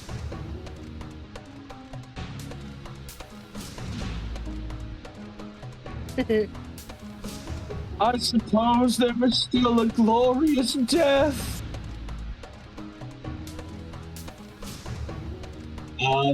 That's gonna be it for Kenna. Sorry. Give me a second. I have to step away for just a minute. All right. All right, I'm back again. Sorry, Welcome back. Insanity ensues at my house. That's all right. That sounds normal in my case. Hi, baby. Is everybody back? I'm back. Yeah. All right. So the Hippie, fire. you here? The fire snake will. Are we missing Hippie? I don't know. Hippie, are you muted? They think it's funny to keep letting the dogs in. I can handle like one of them at a time because they've calmed down a good bit, but both of them at a time is a handful. Oh, jeez. Hippie, I think you might be muted if you're here.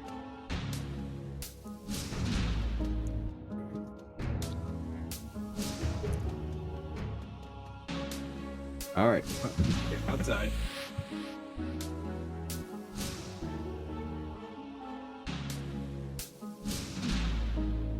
Absolutely not, you little hairball. No spicy cheese for you. Am I the hairball Yeah. this time? No. Why not? I could use more hairballs. No, you don't. Not with one that covers hair all over the tub. Yeah, look at you, Nix. Okay, so I'm going to attack Kenna now. Not through malice, just through the natural proclivity of a fire snake. Kenna could have Misty stepped away from here this time. Would Kenna have done Kenna that could have before? just bugged out, but there is no glory in running away. The teeth miss with a 9. The tail, however, will not miss. Damn, that's a crit. Hippie's back. Why would you do that to me? Gotta create your players. Takes 7 points of bludgeoning damage, and just as the teeth had a fiery nature to them, so does the tail, as a flash of flame comes off of it as it removes itself from you for 3 points of fire damage. Kenna is down. Did you take the healing points that Baleana gave you last time? Oh, wait, no, I didn't hear that number, so I didn't add them. She gave you 10 healing points with healing word. Ooh. I'm so glad you remembered that. All right, Kenna is still up. Hooray! She's not up for much, but she's still up. You're welcome, Kenna.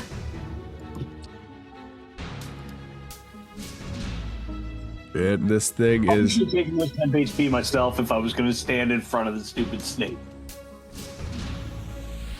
So, Solo, it is now your turn. Your arrow is still sticking out of it, but you can see where it is. It is sizzling and starting to, like, fire and charcoal away.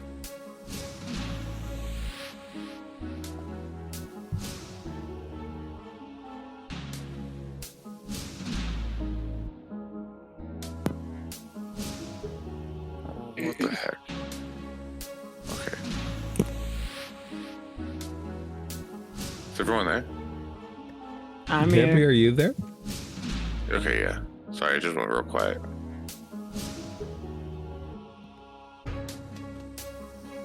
Do I go after the snake? I didn't think I did.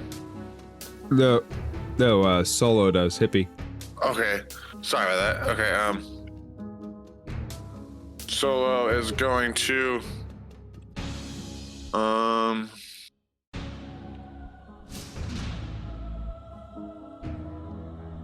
run up right there and take another shot with my short bow, but I'm going to cast Hail of Thorns as well, but it's only if I am able to hit though, so hold on a second, let's make sure I can hit.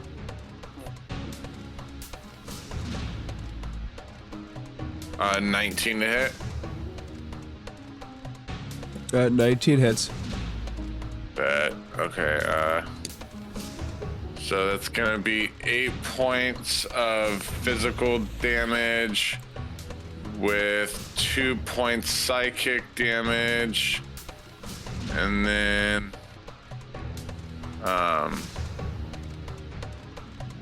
hold on a second.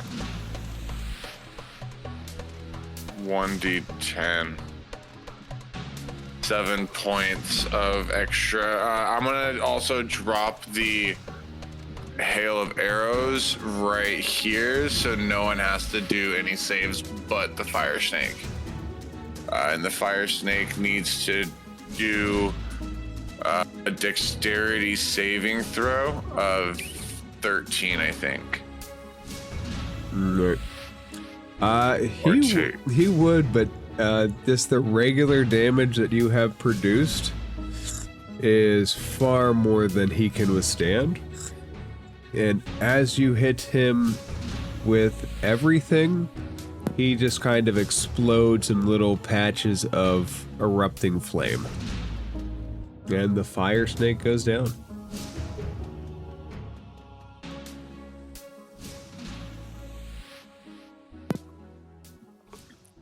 Solo's gonna blow on his bow again and go, I'm on fire today. And Kenna's gonna sit on the wall for a second, looking fairly dejected. And Darwin, because he only did like one hit, he's also going to sit down, just kind of pout like a child, like, I want to do more. Okay.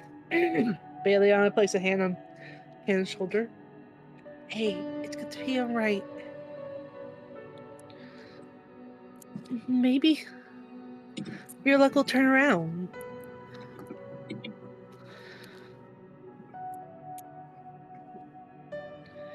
Maybe the Sky Spear's forsaken me. Of course not. Why would they forsaken you? Yeah, I don't think it... Darwin from down the hall is just yelling, I don't think it works like that one of them paladin things, right? I don't know. How does it work? How does your spear work? The Sky Spear is an ancient spirit of storm and thunder who has granted me her power to smite people for her glory. And I'm not hitting people. You'll hit people soon enough. Everyone has trouble with hitting things every once in a while, right? I mostly have issues with stealth.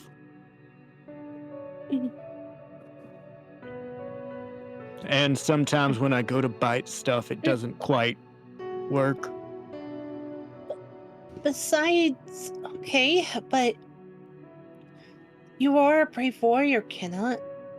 That shouldn't be something that you forget. Heck, you're amazing. From my end, from my point of view. Yeah, boss lady, you're awesome. I just really need to stab something and make it go boom. Kenna will kind of shudder and stand up. Well, There's no glory in sulking. Onward! there's our Kenna. There we go. Let's go, boss lady. Come on, let's go. All right, the party proceeds down that path. The path L's around to another door. All right. I got will this, try. guys. And I barge through the door. Hey. Okay.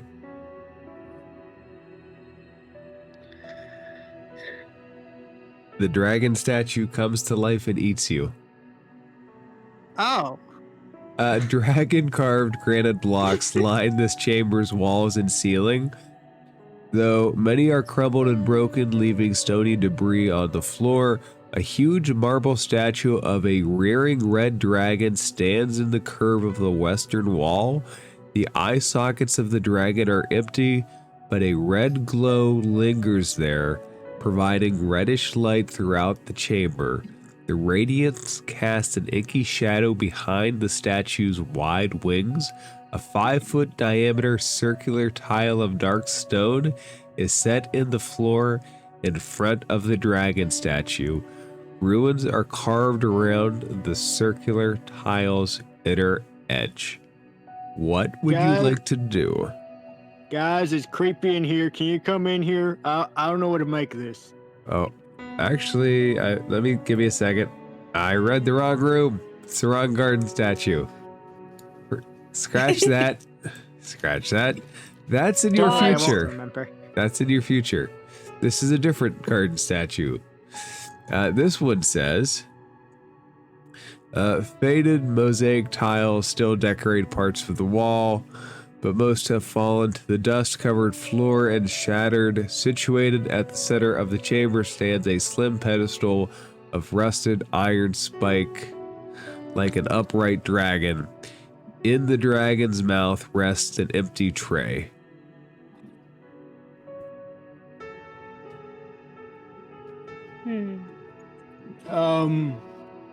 Anybody got some gold? I have some, if I may. Yep. Do we want to investigate it a little more closely before we do anything? Is there any writing on it? On this one, we'll make an investigation check. All right. Let's make an investigation. I'm gonna do it too, although I probably won't help much. That 20. 18. I got an 8. All that to discover that there is no writing. Got But at it. least we're We are clear that there's no writing, though. All right. Bayana opens her coin purse and put the last remaining gold 9 coins that she has into it. I hope it works. You put them on there. Nothing mechanically happens, but I like it, so give yourself a heroic inspiration, all of you guys.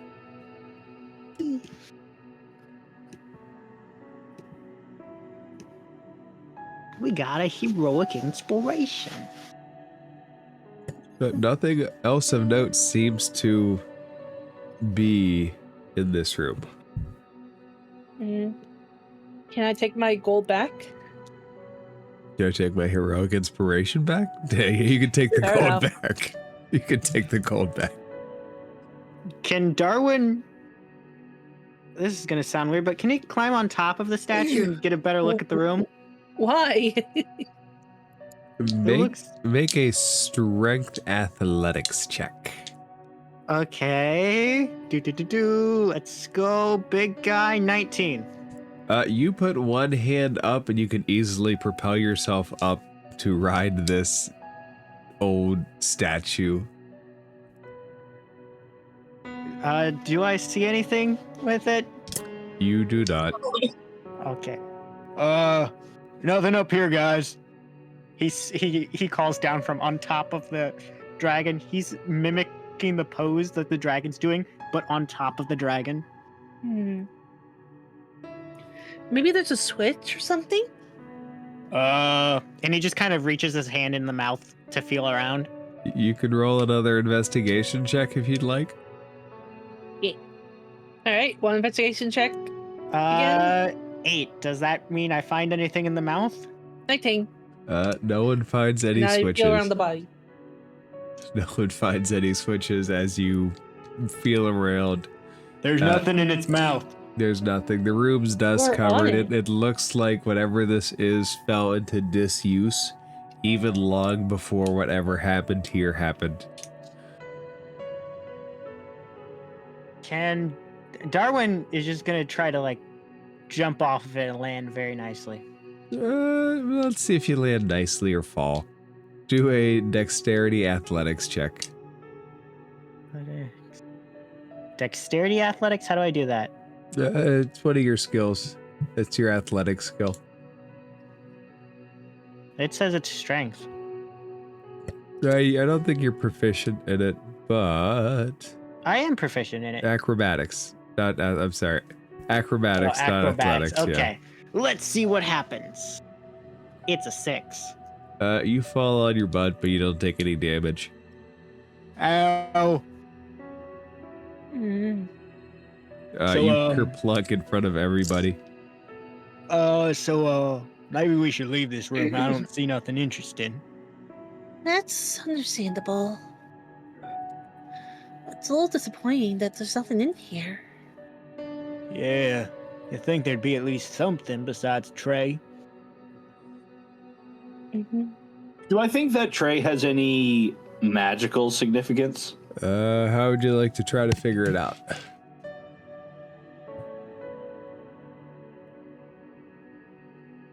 I think.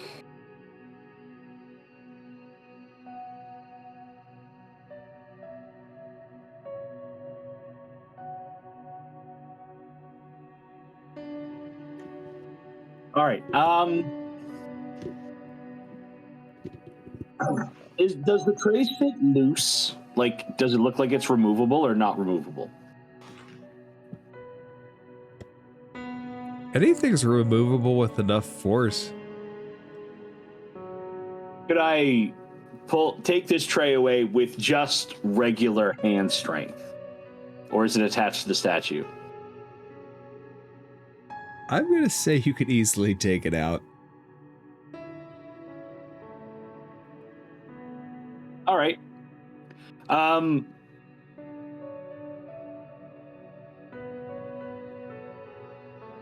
I am going to cast Thaumaturgy on the tray, trying to make it kind of turn up on one side like a trap door, treating it like a door.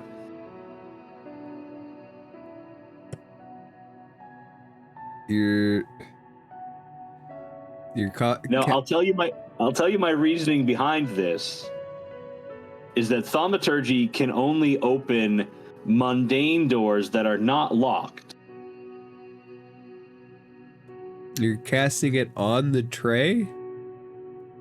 Yeah. Like the tray should open. The tray should open like a trap door coming up on one side. Okay, so if let's say it comes up on one side, it responds to your request. It is a mundane tray. Oh. Well, that feels like a very big waste of a good idea.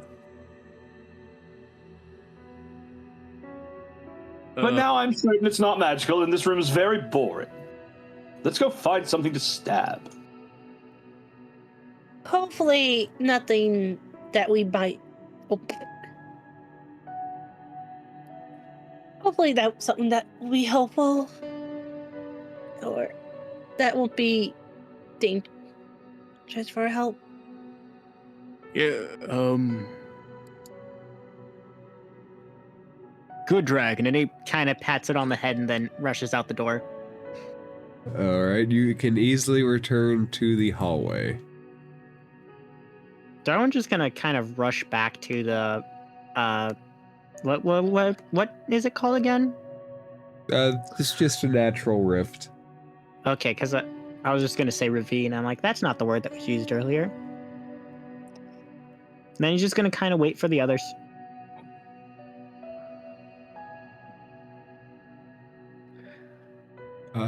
Solo, are you coming? I'm coming. Yes. Alright, does everybody want to return to the rift? Yeah. Darwin's having a light bulb moment, guys. Guys, listen here. Hmm? So, remember how there's that rooms with the goblins? I remember in one of them, slightly seeing a door. I don't remember which one, but there was another door inside that room.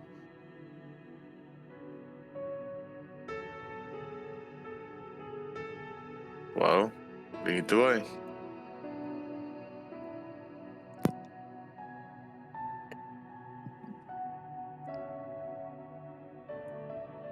Can you guys hear me? Mm-hmm. Yep.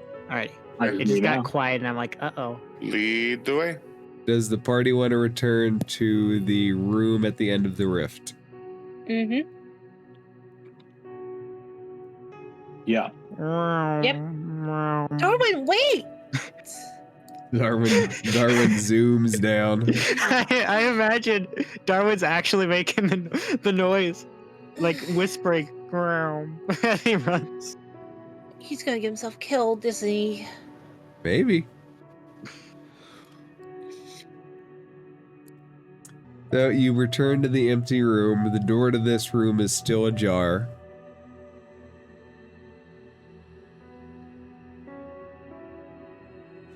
When you go into the hallway with the columns, all of the doors are still shut except for the one that you checked out with no goblins. Alright, let's go in calmly.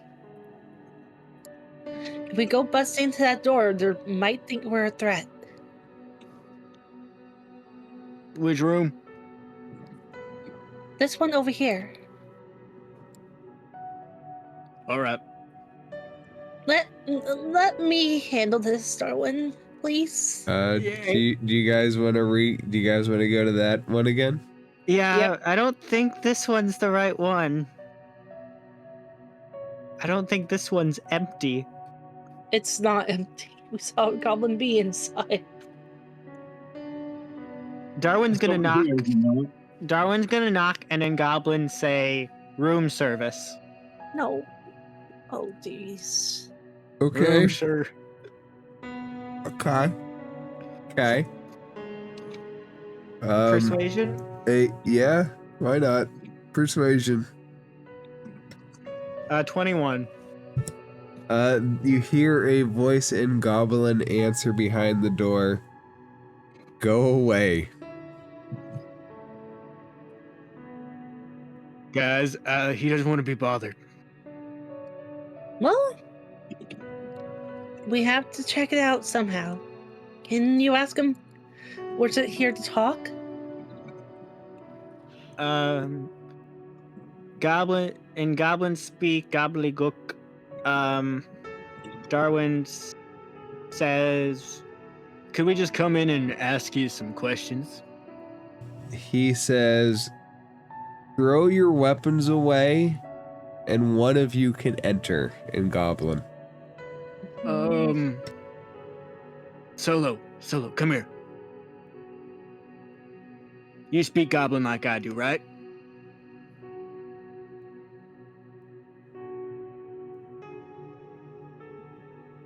Yes, I do. All right, well, he wants one of us to go in, but we have to throw our weapons away to the side before we enter. Would you kindly do that? DM, can I stealthily or slide a hand put my dagger into like my boot or into like the back of my like pants or something to hide it?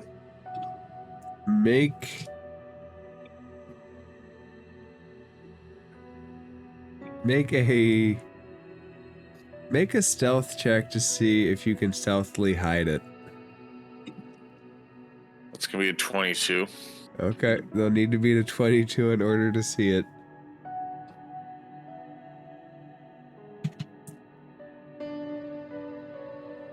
The door will crack open a little bit, and the goblin will hold up one finger and say 1. And step That's back. me. Darwin will just kind of Be lean on careful, a pole Solo. and wait. I will. And he's gonna close the door. Alright, as you close the door, everybody disappears. Solo, you see another goblin with a scimitar out and 2 smaller goblins in the back. This looks like a sleeping quarters with the way the mats are sprawled out. And it has that natural goblin stench to it. And Goblin B says, "What do you want?" in Goblin. We are trying to get to the bugbear that tamed the dragon, the one who kind of overthrew everything. And we're trying to get there, and we also got to get some fruit. Do you know which way I can go for that? Roll a persuasion check.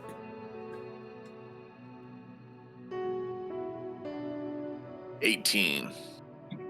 They'll tell you that Ball Slog's out hunting, but he can be back at any point. And he tells you that they sell the fruit every midsummer. People don't need to come down here searching for the fruit.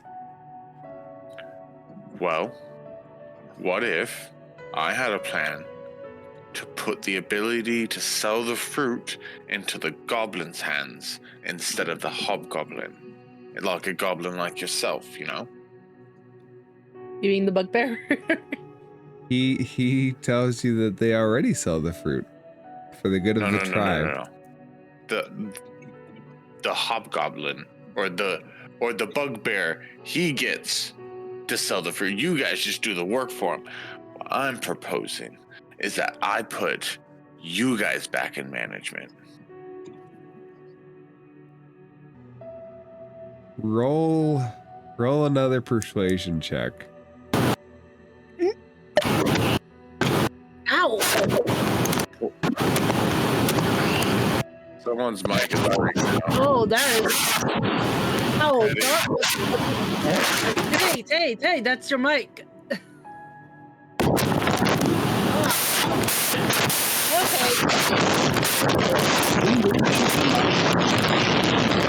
Look, Teddy. Dude. Hey, turn off your mic.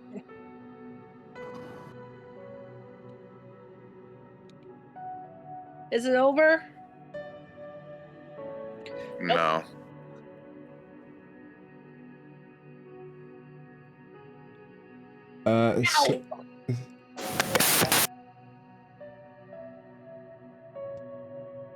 Whatever you're doing, it's not working.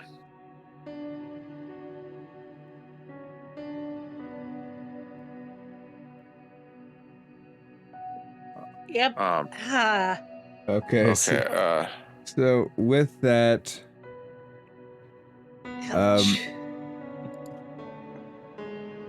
Goblin B and A say if you leave them each with 10 gold, they will find the fruit for you and sell it when it comes in season. He's gonna kind of like pinch the bridge of his nose and just be like, I'll give you the gold. How about you just tell me where I can find the guy that's out hunting? Where's his quarters? Where can I go find him where he wouldn't expect to find me and I might catch him off guard? They tell you that he hunts randomly above and below ground, but he always eventually returns to his quarters. Do you know where his quarters are? They would tell you that they are to the north of the room where the garden is. I will give whoever leads me and my party there 15 gold pieces to lead me to his quarters. Goblin B holds out his hands. I will give you 5 pieces now and 10 when you deliver me to the room safely. He motions for you to follow him. All right, we've got a guide. He's going to lead us to the quarters of the bugbear that we need to kill. All right. Alrighty. Okay, he goes into the next room. He points to the north, and he tells you to wait for Boss log there that his quarters are here. Oh boy. Hey, we've been here before. Mm. Does so can you ask if Boss Log have any pets? Does Boslog have any pets? He'll tell you that he has 2 rats that he thinks are dogs. He's Right. got 2 rats that he thinks are dogs. Makes And, sense for the nests. I'm gonna give the goblin 20 gold pieces. And as I give him the extra pieces of gold or whatnot, I'm going to tell him, be like, you and the goblins, you're gonna be answering to me pretty soon. And I hand the gold over to him, and I walk away. He takes the gold and he steps back inside and vanishes, shuts the door, and the party wants to settle down and wait for Boss Log. Yeah, I want to stealth it. All right. Darwin wants to do the opposite and call him in the room. Why? So 19. so this seems like a good stopping point, and next week we will pick up with the party preparing an ambush for a bugbear and his 2 pet rats. Sounds good to me. Also to me. Sounds good to as me. well. Thanks for cheering Ken up, guys. Yes. Thank Kenna you. Kenna did That well was today. fun. Kenna did well. Kenna, it gets better, I promise. Mm-hmm. We all killed it. We nearly killed Kenna. Yes. No, Really. Yeah. that would have but yeah. not been good. It's been a rough couple of weeks for, I think, a few people. Baliana went down last time. Yep. Almost Kenna's been died. messed up. Yeah. I think Darwin's been pretty fine besides almost dying once and having like that one night like overthinking about his life. But he was fine the next morning.